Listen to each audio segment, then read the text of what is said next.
Judge shot inside of the chambers, accused of running a brothel. Put it up full mass. This is an update. A judge was murdered in chambers, accused of running a brothel. Kevin Mullins on the left, a Kentucky judge who was gunned down in his chambers by a local sheriff, Shawn Stines, on the right, was allegedly running a brothel out of his courtroom, according to a witness from a separate criminal case, with her claim being played up as a compelling defense for the shooting in court. Quote, he does have some videotapes of some stuff in the judge's chambers, end quote. Alleged witness Sabrina Adkins told police an audio recording obtained by Law&Crime from a criminal case involving one of ex-sheriff Shawn Stines' old deputies, Ben Fields, who was convicted and sentenced this year to 6 months in jail and nearly a decade of probation for sexual assault, sodomy, perjury, and tampering with a prisoner monitoring device. That's according to the Mountain Eagle. Just with girls, sexual and stuff, Atkins said. Quote, I've seen one partly, him, Fields, having sex with girls for their bail for them to get out of jail. Ben and just some higher ups there, end quote. Okay. Atkins, a defendant who was placed on house arrest, claimed in the audio recording that the footage she saw showed slain U.S. District Judge Kevin Mullins having sex with women in exchange for special treatment. She filed a federal lawsuit in January 2022. And Stines, a close friend of Mullins for roughly 3 decades, had just been deposed in the ongoing case on September 16th, 3 days before the shooting. That's according to the Louisville Courier-Journal. Quote, I seen Judge Mullins having sex with a girl in the judge's chambers, Atkins told police during the Fields investigation, noting how she had sex with Fields more than once in the office. Atkins outlined what she allegedly went through in the complaint for her civil suit, saying Mullins' chambers served as a secret haven for Fields and others due to the fact that there weren't any surveillance cameras present. There were no cameras, the complaint says. It describes how Fields allegedly took off Atkins' ankle monitor and told her she would not have to pay the associated fees any longer, but could remain out on home incarceration if she performed sexual favors for him. According to the complaint, Fields met Atkins at least 6 times in Mullins' chambers to receive those favors. During these meetings, defendant Fields' behavior escalated from flirtatious comments to forcible kissing, to oral sex, to intercourse with the plaintiff, all of which occurred at the Letcher County Courthouse after hours. And Judge Mullins' chambers, the complaint says plaintiff was coerced and compelled to comply with defendant Fields' advances, given defendant Fields' position of power, and because she could not afford to pay the ankle monitor and did not want to return to the Letcher County Jail.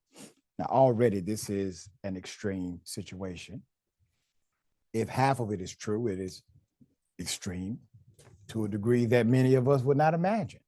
Running a brothel inside of a judicial chamber, a conspiracy between judge and deputies, maybe even others, and then the shooting, the killing.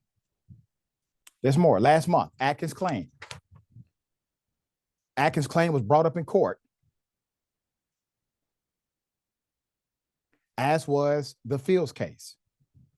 by Stines' defense lawyer, Jeremy Bartley, who believes Adkins' police interview and Stines' deposition in her civil case are going to be crucial in defending the former lawman. Quote, I do believe that is a piece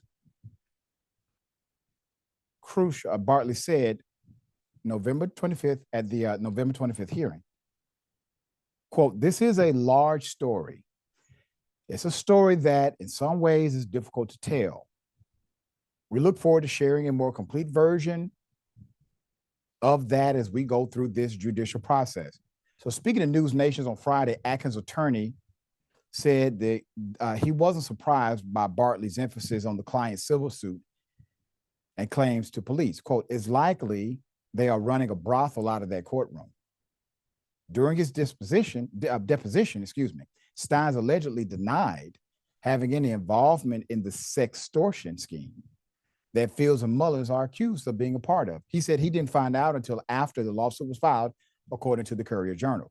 So while the circumstances surrounding Mullins' death are still unclear, investigators do know that the two of them got into a verbal dispute before the shooting. Stines allegedly walked into the courthouse that day and told employees and others who were there he needed to talk to Mullins alone before the two entered the judge's chambers. Stines allegedly shot the judge, then surrendered to police. He has pleaded not guilty to murder of a public official. Put up the picture again. I mean, wow. What in the hell were you guys involved in? Yes. I know when you read the story the first time, you had to take a double take. Yes, the cop goes into the judge's chamber, tells everybody, listen, I need to talk to the judge alone. They got a relationship. They say, sure, no problem. Mm-hmm. All of a sudden, he's putting bullets in him. He surrenders to the police, pleads not guilty. And then, boom, you have allegedly a brothel taking place inside of that chamber. What say you? Yeah, there's so much going on here, but to take a step back, really there's two things. There was the brothel and then the sheriff shot and killed the judge, so there was murder. But this is a judge, this is a court of law. All this was happening in the law place, like in the place where the law happens. The fact that any of this was or potentially is still happening is unacceptable. This is bribery, right? I believe you mentioned that Fields was already charged with tampering with surveillance cameras so that he couldn't get caught doing certain things.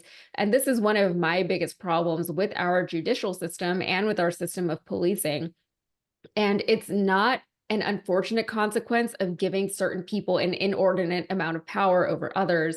This is by design. This should be an expected consequence that is taken into consideration and protected against at every level of law enforcement. And easier said than done. I typically don't like to complain about something unless I at least have an idea of what I would like to see happen instead.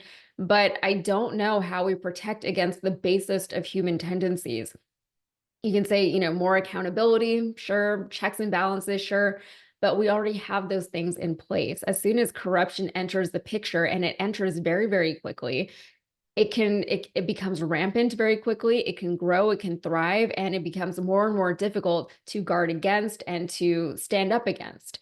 So I wish I had something more uplifting or positive to add to this conversation, but as of right now, I just don't. It's very sad to see this happening, but it should not be unexpected. Yeah, and according to some of the commentary from this, more to the story will be provided. We will bring you those updates as they come.